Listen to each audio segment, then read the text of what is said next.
So Evil West is...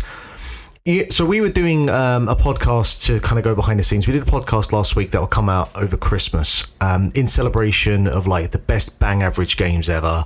Those kind of like AA classics from Midway and Acclaim from the 90s and 2000s.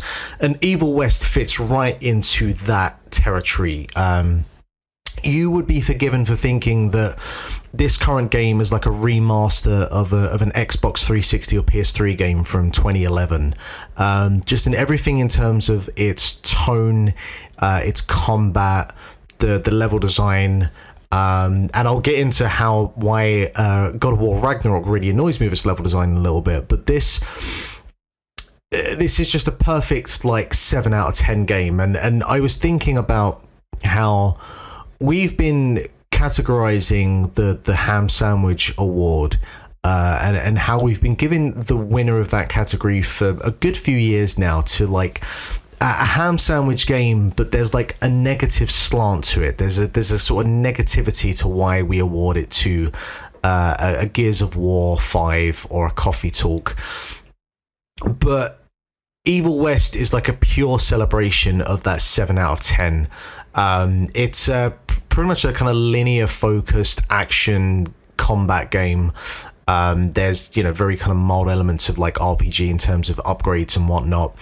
But it's so focused on this like super tight, super clutch combat where you've got your melee focused attack, which like I feel like the unique selling point of this game was like, hey, let's make a character that can Superman punch someone into a spiked like Iron Maiden sort of death trap, and the enemy happens to be a vampire or a werewolf, and they explode as soon as they hit that trap, and that's kind of like the bulk of the game. But I was kind of worried for the first sort of 5 minutes that was going to be the bulk of the game, that it was just purely focused on the fact that you could do these punching and Superman punch abilities.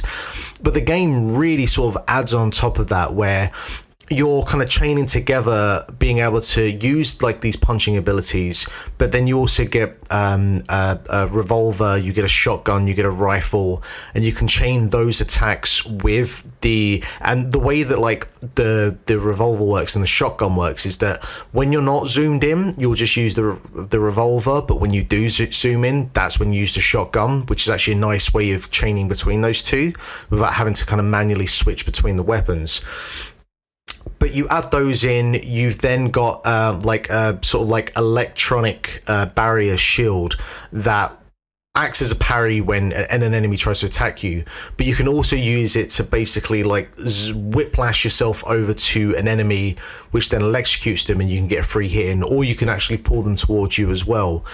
So with all of that, and you've got these different arenas that you go, like, it's a very linear game, it's kind of chapter focused. So you'll bounce between one area, go to the next area, between those that you'll come across small waves of enemies. Then you'll end up in an arena sort of sized, a kind of mid-sized arena where you'll get like a bunch of waves of enemies and you're sort of circling around trying to take them off one at a time, or just kind of barreling in with the melee focus style attacks.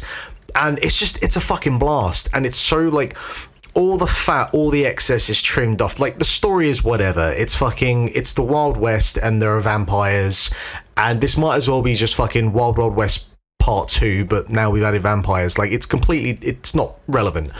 But it's a very refreshing change of pace after God of War Ragnarok. And again, I'll get into that in a bit. And yeah, I'm having a blast with this thing. It's pure, like... It's a pure sugar rush in the best way possible for that 7 out of 10 style type of game. It's fairly okay looking. You can see where there's a bit of jank here and there. The facial expressions, the facial animation, the lip syncing isn't perfect. You can see where like certain parts of the environment aren't quite as detailed as a fucking Sony first party game, but it's fine. The linear kind of traversal is pretty ho-hum, and you just kind of switch your brain off, but like I'm fine with it because unlike other games, there's no like waiting around and just trying to deal with lines and lines of exposition between, like, the kind of bits between the areas where you're fighting are very short areas, so you're not spending excess amount of time fucking dragging your feet waiting for the story to kind of catch up with itself. It's just like bam, bam, bam, bam. And this thing's fucking just great. Really recommended. But again, it's really weird to kind of say, because all I've done is basically praise the game, but I still couldn't bring myself to go more than like a 7 out of 10, because it's so it's not doing anything that you haven't seen before. That's for one thing. It just feels like that kind of double A. It's from a bygone era of that double A style title, that you would, it's like a perfect kind of blockbuster weekend rental style game that you'll clear in about 6 or 7 hours and you'll never think of it again. But for those 6 or 7 hours, it gives you exactly what you want. And Evil West is good fun. Oh, cool. It sounds pretty interesting. What platforms is that available on? It is on... Let me see. Where are we on? Where have you been playing it? I've been playing it on Steam, but it's on PS4, PS5, Xbox One, and Series X and S. So all the platforms? Pretty much. Switch. Just except Switch. Yeah. Interesting. But yeah, if you want something to just kind of switch off and let out some steam for a few hours, it's a pretty good one of those.